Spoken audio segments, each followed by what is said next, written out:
Thank you very much. James demonstrated the truism that the longer you live, the longer the introduction. Thank you very much.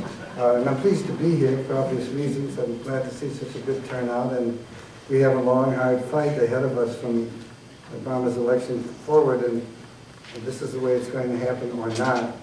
I'm, of course, here to make the case for single payer being the model of struggle for the period ahead, with its promise and its capacity, and at the same time the huge jeopardy the health system of American people is as I speak. The single payer reform, I'm not going to take much of my 12 minutes reiterating it to this audience. I have to assume a certain amount of knowledge and sophistication, and I would hope support. The single payer answer has moved in the last decade or more, and that is a climax indeed of something approaching 100 years of reform in this country on the health issue. The single payer issue has, we would argue, emerged not as the best answer, as the only answer. And that's a very important concept because all of us who are watching the unfolding of the Obama strategy and the fantastic, unprecedented challenges he faces, which have changed, if you please, in the last several months, all for the worse, that there need to be victories. We are not going to get several attempts at reform. My fear is that the solutions being offered by the vested interest and people who are otherwise uninformed may prevail, in which case we'll have a devastating setback to the whole progressive agenda. Let me be more concrete. The year just passed, so $2.3 trillion.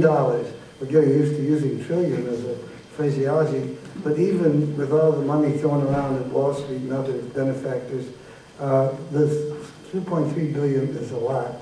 Did I say billion? Trillion. 2.3 trillion.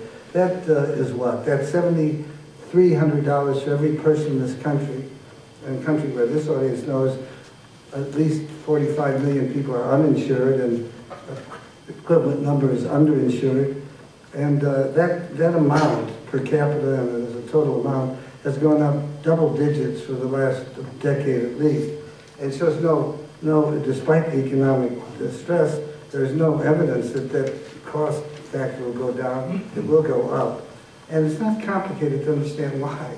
We stand alone in a very shameful posture, that is to say, we are the only industrialized democratic country in the universe, in the planet at least, that has not seen a government-sponsored healthcare universal, a variation of single payer.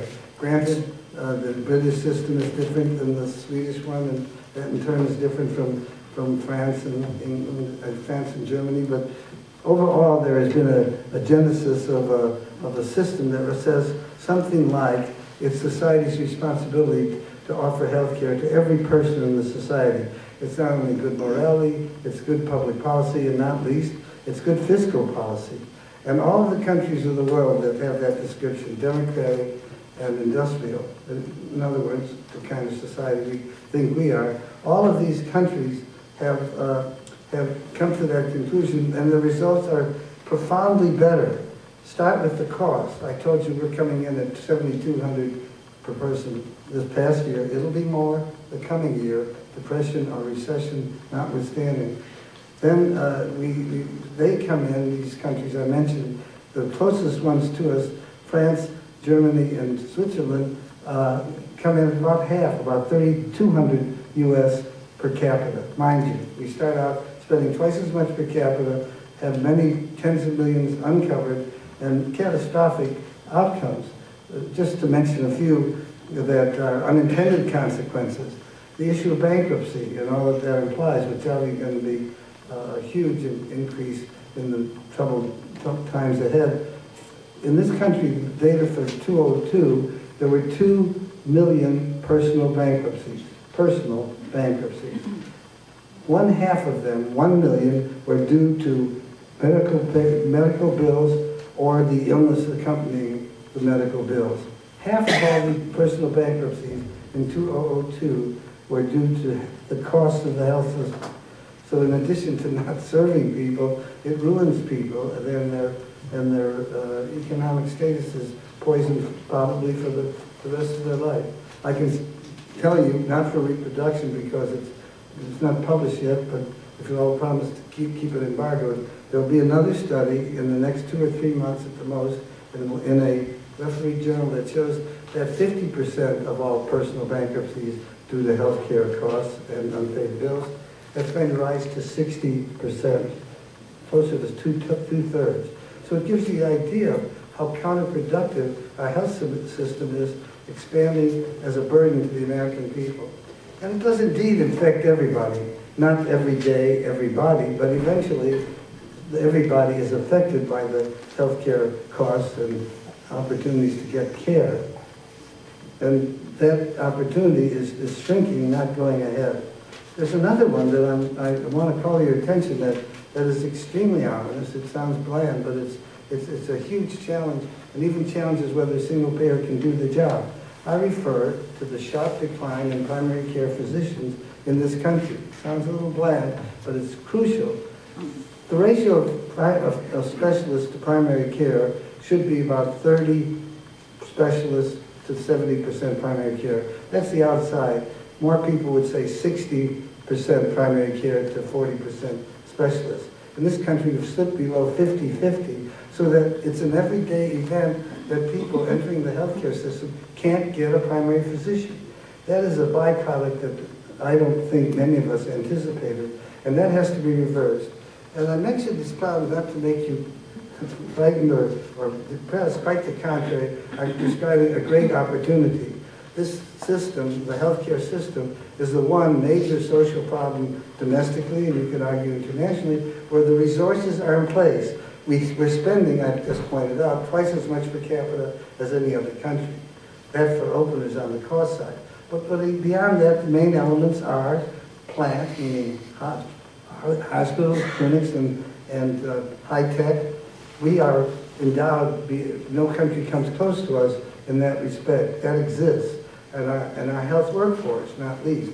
Aside from just mentioned decline in primary care, everything in our health workforce is favorable. The skills, the training, the capacity is all there. But so we don't have any of the limitations that other countries with less wealth, less support would have. But time is running out. We either move to bringing Medicare for everybody, which is what we're talking about. Medicare enacted in 1965 over the powerful opposition of the AMA and its allies, the big pharma, and the other profit centers that profit ever increasingly and from our present system. This reality has got to become what everybody in this country enjoys. I deplore the fact that critics, we hope in good faith, I doubt it, who are profiting from the system, talk about this foreign importation, socialized medicine, all kinds of tiresome cliches that are embarrassing to put in the debate. The facts are that we have a national experience with single-payer national health insurance, Medicare. When they learned that they couldn't defeat it for the umpteenth time, the power brokers did yield up seniors and people who are totally disabled. Now, you don't have to have a medical economics degree to see that the system assigned the most costly people, seniors, and people who are totally disabled, to the public sector. And part of their strategy was to dishearten the public about the ability of government to solve problems like health care.